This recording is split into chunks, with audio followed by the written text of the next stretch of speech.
करता हूँ। महर्षि वाल्मीकि जी, संत गुरु रविदास जी, संत कबीरदास जी, गुरु नानक देव जी, ज्योतिबा फूले जी, सावित्रीबाई फूले जी, फातिमा शेख जी, नारायण गुरु जी, साहूजी महाराज, शिवाजी महाराज, पेरियार रामास्वामी नायकर जी, डॉक्टर बाबा साहेब अम्बेडकर जी, माता रमाबाई जी, मानवर कांसीराम साहब, रामस्वरूप वर्मा जी, जगदेव बाबू कुशवाहा जी, ललित सिंह यादव जी के चरणों में कोटि कोटि नमन करते हुए, आदरणीय भिक्खु संघ को वंदनामी करते हुए, आदरणीय राजरत्न अम्बेडकर जी, मिशन जय भीम के राष्ट्रीय अध्यक्ष सुभाष आर्या जी, भारतीय बौद्ध महासभा यानी the Buddhist society of India और मिशन जय भीम के सारे कार्यकर्ताओं को क्रांतिकारी जय भीम, विनम्र नमः बुधाय।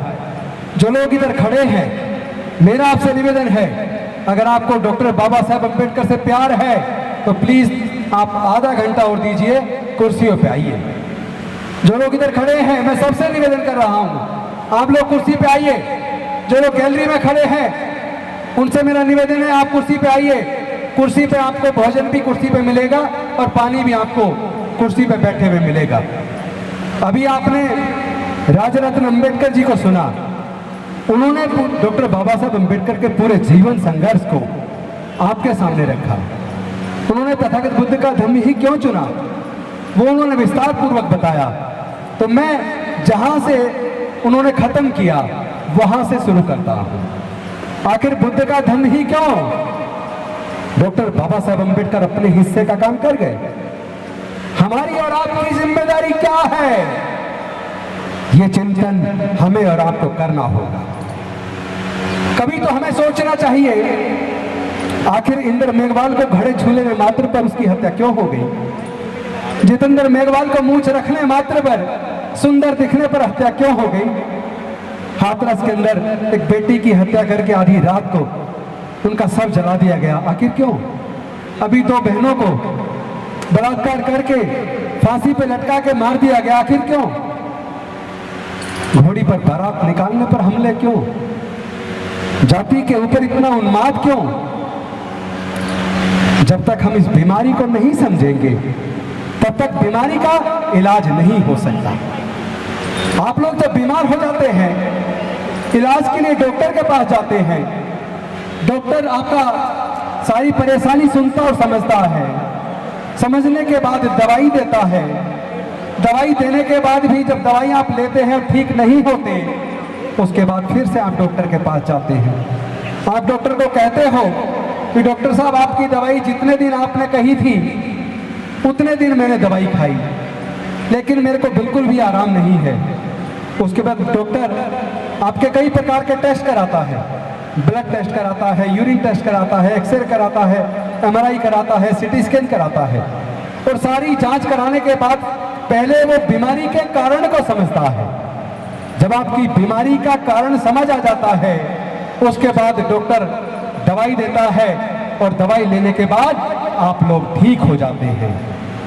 तो फिर हम लोग की बीमारी ठीक क्यों नहीं हो रही? हम लोग भी तो नाना प्रकार की दवाइयां खा रहे हैं। हम लोग भी तो जाति की वजह से उत्पीड़न से कैसे मुक्ति मिले उसके नाना प्रकार के उपाय कर रहे हैं। सरकारों ने बहुत सारे कानून बनाए, बहुत सारी योजनाएं बनाई, न्यायालय बनाए, लेकिन उसके बावजूद हमारी बीमारी से, उस उत्पीड़न से हमें मुक्ति क्यों नहीं मिल रही? तो मैं एक समाज का डॉक्टर होने के नाते, जो मैंने तरह तरह की जांच करने के बाद इस सामाजिक बीमारी का कारण ढूंढ निकाला है, वही कारण जो डॉक्टर बाबा साहब अम्बेडकर जी ने इतने साल पहले खोज लिया था कि ये सामाजिक व्यवस्था जो ऊंच नीच पर आधारित है, छुआछूत पर आधारित है, असमानता पर आधारित है, शोषण पर आधारित है, ये शोषणकारी व्यवस्था हमारी गुलामी का कारण है, हमारी बदहाली का कारण है, हमारे उत्पीड़न का कारण है। जब तक इस सामाजिक व्यवस्था में हम लोग बने रहेंगे, जब तक हम लोग अपनी अपनी जाति को ऊंचा बताते रहेंगे, जब तक हम लोग अपनी अपनी जातियों को जिंदा रखेंगे, जब तक हम लोग इस सामाजिक व्यवस्था में जहाँ विषमता है, शोषण है, छुआछूत है, जातिवाद है, उसी सामाजिक व्यवस्था में बने रहकर जातियों को जिंदा रखेंगे तब तक हमें इस सामाजिक उत्पीड़न से, जातिगत उत्पीड़न से, छुआछूत से मुक्ति मिलने वाली नहीं है। डॉक्टर बाबा साहब अम्बेडकर तो दवाई देकर गए, उन्होंने इस सामाजिक बीमारी का कारण समझ लिया था और उसका इलाज करने के लिए वो पूरे समाज का आह्वान करके अपने समाज को बुद्ध का धम्म देकर गए। उन्होंने कहा था मैं भारत बौद्ध में करी, मैं भारत को बौद्ध में करूंगा, मैं अपने समाज को छुआछूत से, जातिवाद से मुक्त करूंगा, मैं अपने समाज को अनेक प्रकार की विषमता से, असमानता से मुक्त करूंगा, मैं अपने समाज के जीवन के विकास के रास्ते खोल दूंगा। और उन्होंने संकल्प लिया अब मैं अपना बाकी का जीवन भारत को बौद्ध में बनाने में, छुआछूत मुक्त बनाने में, जातिवाद मुक्त बनाने में लगाऊंगा। लेकिन 14 अक्टूबर 1956 को डॉक्टर बाबा साहब अम्बेडकर ने बुद्ध के धम्म की दीक्षा ली, बुद्ध के धम्म को अपने आचरण में उतारा। लेकिन इससे पहले कि वो पूरे भारत को बौद्ध में करते, वो दीक्षा लेने के 1 महीने 22 दिन बाद वो महापरिनिर्वाण को प्राप्त हो गए। और उसके बाद वो डॉक्टर बाबा साहब अम्बेडकर का सपना, वो सपना रह गया। हम लोगों ने बाबा साहब की ये तो कहा हम बाबा साहब की औलाद हैं, हमने ये तो कहा हम बाबा साहब के खून हैं, ये तो हमने कहा हम डॉक्टर बाबा साहब अम्बेडकर को मानते हैं। लेकिन शर्म की बात है कि हम डॉक्टर बाबा साहब अम्बेडकर की बात को नहीं मानते। हम लोग डॉक्टर बाबा साहब अम्बेडकर की बात को नहीं मानते। वरना मैं आप सबसे आह्वान करना चाहता हूं, मैं आप सबसे पूछना चाहता हूं, आप लोग जहां बैठे हैं, जहां पे आप अपनी कुर्सी पे बैठे या खड़े हैं, अपनी जगह पर हाथ उठाकर वो लोग समर्थन दोनों हाथ उठाकर करेंगे जो डॉक्टर बाबा साहब का अपने आप को संतान मानते हैं, जो चाहते हैं छुआछूत मुक्त भारत बने, जो चाहते हैं जातिवाद मुक्त भारत बने, जो चाहते हैं विषमता पर आधारित व्यवस्था खत्म हो, जो चाहते हैं न्याय पर आधारित समता, स्वतंत्रता, बंधुता और न्याय पर आधारित, प्रज्ञा पर आधारित, शील पर आधारित समाज का निर्माण हो।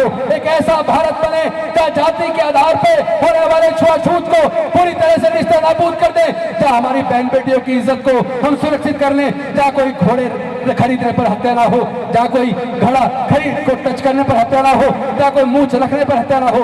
अगर आप लोग ऐसा चाहते हैं तो आपको डॉक्टर बाबा साहब अम्बेडकर की बात को मानना होगा, आपको बाबा साहब अम्बेडकर की बात को मानना होगा। जैसा अभी राजरत्न अम्बेडकर जी कह रहे थे, आप लोग जातियों में इसलिए बने हुए हो ताकि आपको रिजर्वेशन का लाभ मिले। वैसे तो भंडारी जी ने बताए थे 1990 का जो गवर्नमेंट ऑफ इंडिया का जो ऑर्डर आया कि आप लोग बुद्धिस्ट बनते तो भी आपका रिजर्वेशन खत्म नहीं होगा। लेकिन मैं कह रहा हूं इस लालच को कब तक पकड़े रहे होगे? भाई नौकरियां है कहां? 2 कारणों से हमारे समाज की तरक्की हुई। एक कारण हमारे डॉक्टर बाबा साहब अम्बेडकर जी ने पढ़ाई के रास्ते खोल दिए। हजारों साल तक हमारे लोगों को पढ़ने लिखने का अधिकार नहीं था, हजारों साल तक हमारे लोगों को व्यापार करने का अधिकार नहीं था, हजारों साल तक हमारे लोगों को संपत्ति रखने का अधिकार नहीं था। इसीलिए हमारे समाज के लोग ना तो संपत्ति के मालिक बन पाए, ना कॉलेज के मालिक बन पाए, ना स्कूल के मालिक बन पाए, ना अस्पताल के मालिक बन पाए। इसी वजह से हमारे लोग जमीन के मालिक नहीं बन पाए। इसी वजह से हमारे लोग देश की संपदा में, संपत्ति में, व्यापार में, इंडस्ट्रीज में हिस्सेदारी, भागीदारी सुनिश्चित नहीं कर पाए। इसी वजह से हमारे लोग पिछड़ गए और जो कुछ हमें मिला वो केवल डॉक्टर बाबा साहब अम्बेडकर के दिए रिजर्वेशन की वजह से, पढ़ने के अधिकार की वजह से दिया। अगर वो हमारे पढ़ाई के रास्ते ना खोलते, अगर हमारे लिए रिजर्वेशन की व्यवस्था ना करते, हम लोग नौकरी में ना पाते। आज हमारे लोग डॉक्टर बन गए, इंजीनियर बन गए, जज बन गए, कलेक्टर बन गए, साइंटिस्ट बन गए, प्रोफेसर बन गए, हमारे लोग मुख्यमंत्री बन गए, हमारे लोग राष्ट्रपति बन गए। लेकिन यह ताली बजाने से पहले सोच लेना, ईमानदारी से बताइए, क्या मुख्यमंत्री बनने के बाद हमारी समस्याओं का समाधान हो गया? क्या देश के 2 राष्ट्रपति बनने के बावजूद क्या हमारे समाज की समस्याओं का समाधान हो गया?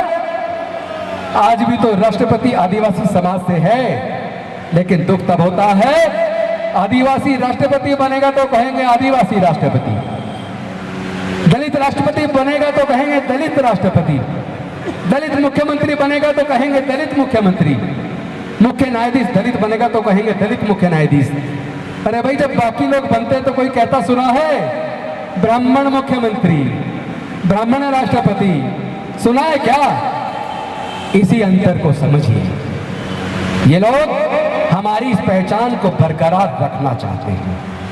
ये लोग समझ गए, जो लोग 16-16 घंटे धूप में काम करते थे, मेहनत मशक्कत करते थे, काम के बदले में पैसे नहीं मांगते थे, इनके पास ये बोलने की ताकत कहां से आ गई? आज ये जुल्म के खिलाफ आज आवाज उठाते हैं, आज ये आंदोलन शुरू कर देते हैं। उनको समझ आ गया ये ताकत डॉक्टर बाबा साहब अम्बेडकर के द्वारा इनके जो पढ़ाई लिखाई के रास्ते खोल दिए, इन्होंने पढ़ने लिखने से ज्ञान अर्जित कर लिया, इस ज्ञान से इनके पास बोलने की ताकत आ गई। और जो डॉक्टर बाबा साहब अम्बेडकर जी ने रिजर्वेशन की व्यवस्था की, उस रिजर्वेशन की व्यवस्था से ये लोग ग्राम प्रधान बन गए, निगम पार्षद बन गए, जिला पंचायत में जीत कर आ गए, एमएलए बन गए, एमपी बन गए, मंत्री बन गए। यहाँ तक कि मैं आज अगर मंत्री हूँ तो डॉक्टर बाबा साहब अम्बेडकर की कुर्बानी और बलिदान की वजह से हूँ। लोग कहते हैं कि मंत्री पद चला जाएगा, अरे मंत्री पद तो कुर्बान है अपने समाज के ऊपर। इस समाज की वजह से डॉक्टर बाबा साहब अम्बेडकर की कुर्बानी की वजह से तो मंत्री पद मिला है। अगर अपने समाज की इज्जत सुरक्षित ना कर पाए, अगर अपने समाज की बहन बेटी की इज्जत ना बचा पाए, अगर अपने समाज के ऊपर होने वाले जुल्म के खिलाफ ना बोल पाए, अगर अपने मुद्दों को हम संसद और विधानसभाओं के अंदर ना उठा पाए, तो हम समाजद्रोही हैं, हम धोखेबाज हैं। हमने बाबा साहब के साथ धोखा किया। अब हम धोखेबाज नहीं कहलाना चाहते। जो लोग अपने आप को धोखेबाज नहीं कहलाना चाहते, उन्हें समाज की आवाज को उठाना पड़ेगा, उन्हें समाज के इस आंदोलन को घर घर तक पहुंचाना पड़ेगा। और हम सब अगर बाबा साहब के बच्चे हैं, क्योंकि देखिए नौकरी वो खत्म कर चुके, ऑलरेडी देश के सारे संसाधन बेच चुके, जैसा राजरत्न अम्बेडकर जी ने बताया। आज मैं आपका आह्वान करता हूं, हम खुद खुले मन से कह रहे हैं, हमें आरक्षण नहीं चाहिए, आप संभालो अपना आरक्षण। हमें सम्मान चाहिए, हमें स्वाभिमान चाहिए, हमें देश के सर्वोच्च न्यायालयों में, देश के उच्च न्यायालयों में, देश की संसद में, देश की विधानसभाओं में, देश के सारे संसाधनों में, देश के व्यापार में, देश की इंडस्ट्रीज में, देश के सेक्रेटरीट में, हर क्षेत्र में हमें हिस्सेदारी व भागीदारी चाहिए। हमें जमीन के अंदर हिस्सा चाहिए, प्राकृतिक संसाधनों में हिस्सा चाहिए। अब केवल नौकरी की बात बेईमानी हो गई है, नौकरी से काम चलने वाला नहीं है, हमें हिस्सेदारी भागीदारी की मांग करनी होगी। अपनी इस लड़ाई को हमें लड़ना होगा। हम जानते हैं हम इस लड़ाई को लड़ेंगे, हम इस लड़ाई को जीतेंगे।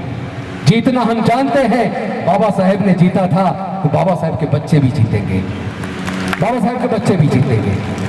लेकिन इस जीत में अगर हार मिलती है, अगर कोई कमजोरी दिखती है, तो उसका एक ही कारण है कि हम लोग जातियों को जिंदा रखे हुए हैं, हम जातियों को बनाए रखे हुए हैं।